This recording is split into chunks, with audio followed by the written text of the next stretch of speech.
ज्ञानार्जन करना चाहते हो तो ज्ञानार्जन के लिए इस प्रकार से छलांग लगा के उसको नहीं पाया जा सकता।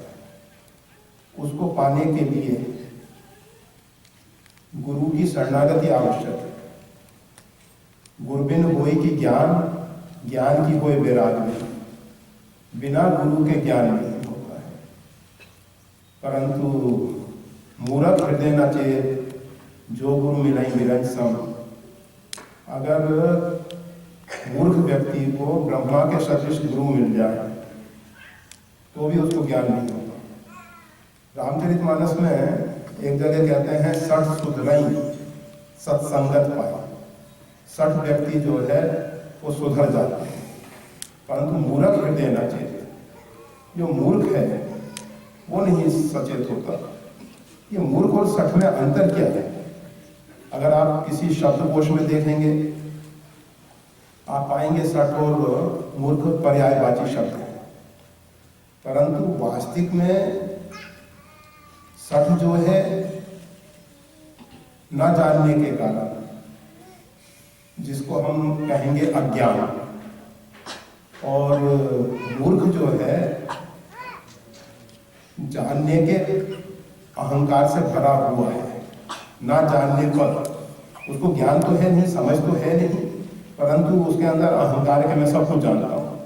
जैसे एक छोटा बच्चा है, वो अगर सोच ले कि मैं सब कुछ जानता हूँ तो कोई भी अध्यापक उसको पढ़ा नहीं सकता। हम जब अंदर से स्वीकार करते हैं कि हमारे अंदर अज्ञान है, तब कोई उसको ज्ञान दे सकता है। और जिसको पहले से अहंकार हो जाता है, और संसार में अधिकांश लोगों की स्थिति यह है कि हम सब जो हैं मोह को ही ज्ञान का स्वरूप मान बैठे हैं। मोह अर्थात अल्प जानकारी, थोड़ी जानकारी, यथार्थ जानकारी नहीं, भ्रांत जानकारी, उसको हमने ज्ञान समझ लिया है। तो ज्ञान के लिए 2 वस्तुएं आवश्यक हैं। अंतःकरण में ज्ञान की पिपासा, ज्ञान की प्यास, और उसके उपरांत सद्गुरु की प्राप्ति। अगर अंदर से ज्ञान की पिपासा नहीं है, इच्छा नहीं है, अभिप्सा नहीं है, तो गुरु मिल जाए तो ज्ञान नहीं हो सकता। तो श्री हनुमान जी महाराज जी जो हैं ज्ञानार्जन के लिए सूर्य की तरफ छलांग लगाया। प्रकृति ने एक रहस्य उद्घाटित किया। कहा जाता है उस समय ग्रहण का पर्व था, जिसके कारण राहु की जो छाया है सूर्य को ढकना चाह रही थी। तो राहु जो है जब सूर्य की तरफ आ रहा था, उसने देखा कि बीच में हनुमान जी हैं। हनुमान जी ने उस तमोगुण प्रधान राहु को प्रहार किया। ज्ञानार्जन में सबसे पहला शत्रु है तमोगुण। आलसी व्यक्ति जो है, प्रमादी व्यक्ति जो है, ज्ञानार्जन कभी नहीं कर सकता। ये आलस और प्रमाद जो है तमोगुण के कारण होते हैं। अगर किसी व्यक्ति के अंदर तमोगुण की प्रधानता है तो सही अर्थों में वो ज्ञानार्जन नहीं कर पाएगा। तो हनुमान जी महाराज ने तमोगुण के प्रति राहु के ऊपर प्रहार किया। राहु ने जाके इंद्र से, अर्थात इंद्र रजोगुण का प्रतीक, निवेदन किया कि सूर्य को किसी वानर बालक ने आच्छादित कर रखा है, ढक रखा है। इंद्र वज्र लेके पहुंचे और वज्र से प्रहार किया। हनुमान जी की हनु ये थोड़ी जिसको इस पे आघात हुआ। हनुमान जी पृथ्वी पे गिरे, परंतु गिरने से पूर्व पवन देव ने उनको, क्योंकि हनुमान जी पवन पुत्र हैं, पवन के आशीर्वाद से माता अंजलि ने गर्भ धारण किया था, इसलिए पवन देव ने उनको रख लिया।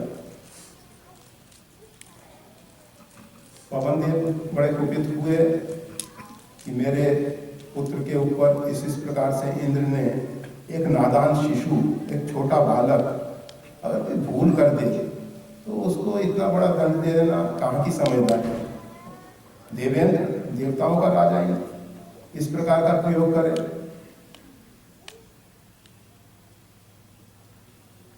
इंद्र देव और अन्य देवता जो हैं, पवन के कुपित होने पे, हम सबके शरीर में अगर पवन कुपित हो जाता है, ये बात व्याधि क्या है, पवन का कुपित होना।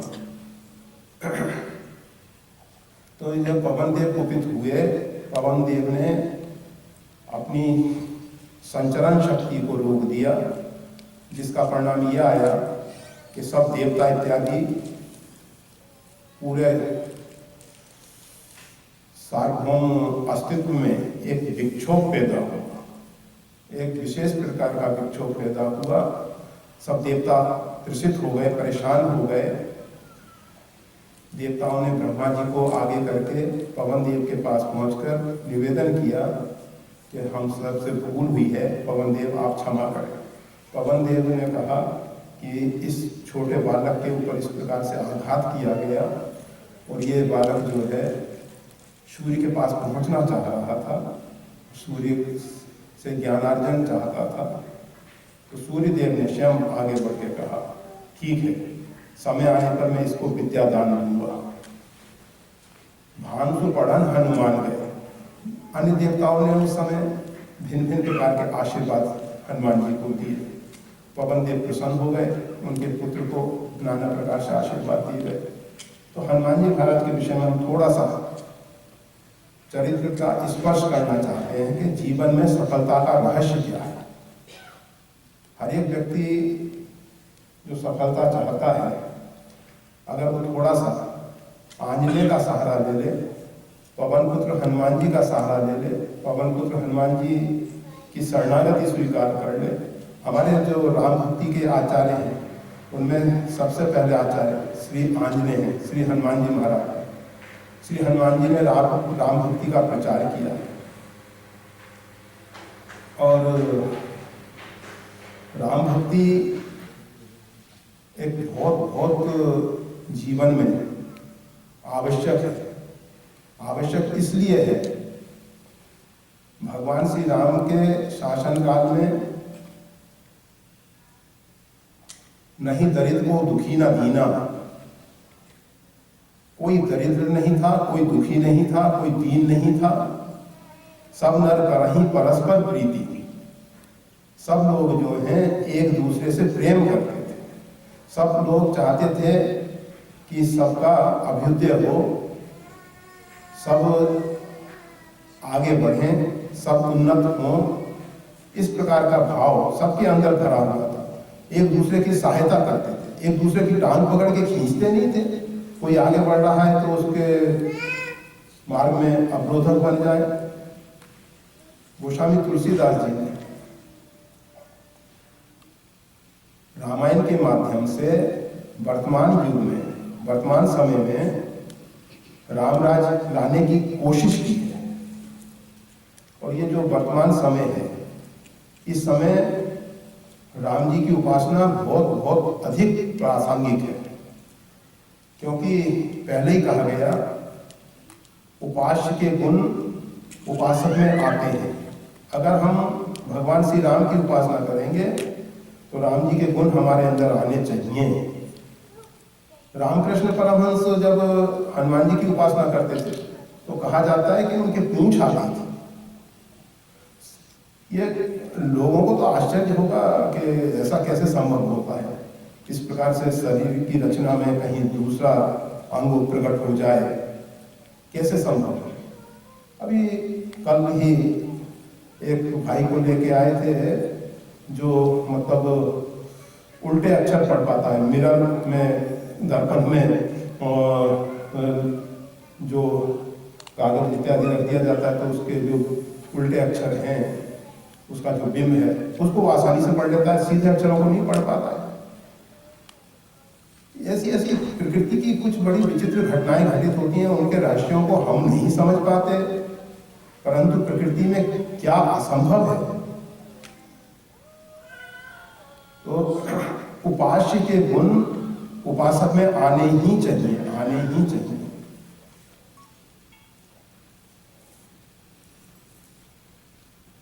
होता यह है कि हनुमान जी महाराज जो हैं सूर्य से विद्या अर्जन करते हैं और विद्या अर्जन करने के बाद मतलब विद्या का वास्तविक अर्थ क्या है। कबीर साहब एक जगह कहते हैं, पढ़ पढ़ जग हुआ, पढ़ पढ़ जग हुआ, पंडित भया न कोय, ढाई आखर प्रेम का पढ़े सो पंडित हुए। काशी जो विद्या का बहुत बड़ा केंद्र है, उसमें कबीर साहब बिल्कुल निरक्षर, जो अपने जीवन में कलम पेन और स्याही कागज को छुए नहीं, वो बड़े बड़े पंडितों को ललकारते हैं और वो काशी के विद्वान उनका कुछ प्रतिकार नहीं करते। पढ़ पढ़ जग हुआ, अरे पंडितों पढ़ पढ़ के क्यों मर रहे हैं।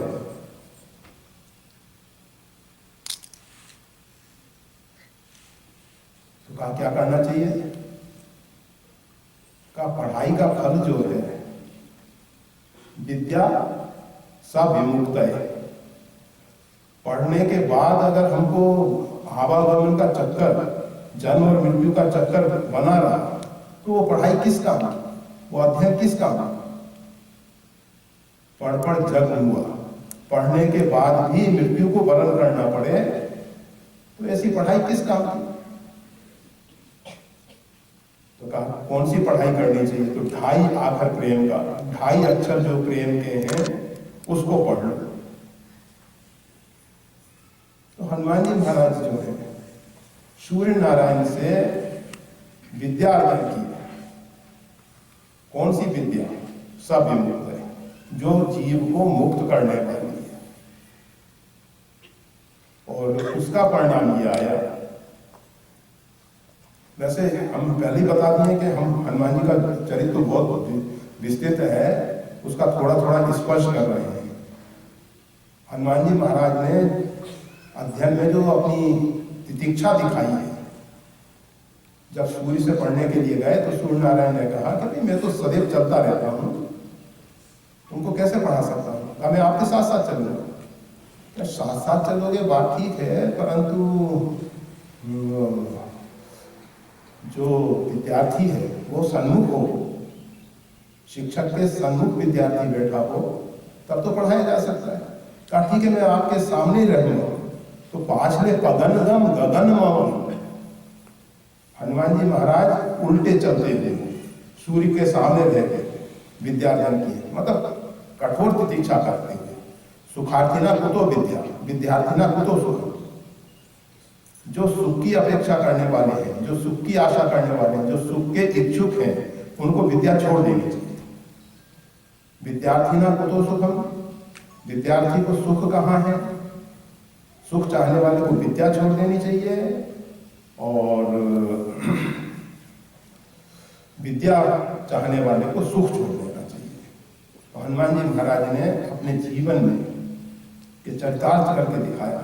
और सूर्य नारायण से जब विद्या अर्जित की तो अंदर से उनको बोध हुआ, अंदर से समझ पैदा हुआ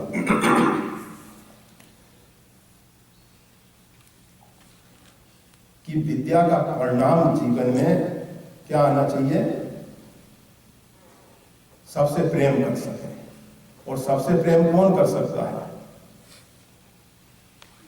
प्रेम जो है त्याग और समर्पण सिखाता है। प्रेम शोषण नहीं सिखाता। हम किसी से प्रेम करें, उससे कुछ अपेक्षा रखें, उससे कुछ मांग रखें, तो वो प्रेम नहीं है, वो प्रेम का कलंक है। प्रेमी प्रेमास्पद से कुछ नहीं चाहता। इसीलिए नारद भक्ति सूत्र में जब प्रेम के आदर्श की बात कहनी पड़ी तो नारद जी ने कहा यथा ब्रज गोपिका नाम, ब्रज गोपिकाओं को भगवान श्री कृष्ण के प्रति प्रेम था। उन्होंने अपना सुख नहीं सोचा, लोक मर्यादा का त्याग करके, समाज क्या कहेगा उस सब का त्याग करके भगवान श्री कृष्ण के प्रेम में रंगी। और उसके बाद जब भगवान श्री कृष्ण ब्रज से मथुरा चले गए, मथुरा से फिर द्वारका की तरफ आ गए, उतने काल में गोपिकाओं ने पुनः भगवान श्री कृष्ण से मिलने की भी कोशिश नहीं की, एक बार भी मिलने की कोशिश नहीं की। पहले तो मथुरा में भगवान श्री कृष्ण थे और गोपिकाएं वृंदावन में थीं, बहुत नजदीक है, कभी भी, और वैसे नित्यप्रति मथुरा जाती भी थी। मथुरा में गोरस लेके, दुग्ध दही घृत इत्यादि लेके विक्रय करने के लिए, परंतु कभी तो ब्रज गोपिकाएं विचार करती हैं कि अगर हम भगवान श्री कृष्ण से मथुरा में मिलेंगे तो लोग कहेंगे कि गांव की गंवार ग्वालिनों के साथ भगवान श्री कृष्ण का प्रेम था, तो भगवान के चरित्र में किसी प्रकार की न्यूनता ना पैदा हो जाए। एक आदर्श प्रेम है, अपने प्रेमास्पद के लिए किसी भी प्रकार की न्यूनता स्वीकार नहीं कर सकते, किसी प्रकार की उनमें कमी ना हो। उनका चरित्र बहुत विस्तार वाला है। तो हनुमान जी महाराज जो विद्या का सही ध्येय है, लक्ष्य है, जीवन में मुक्ति की प्राप्ति। मुक्ति का अर्थ आवागमन के चक्कर से रहित होना नहीं है। यह भूल के भी मुक्ति का अर्थ न करें तो अच्छा होगा। बहुत से लोग मुक्ति का अर्थ करते हैं कि बस भगवान में विलीन हो गए और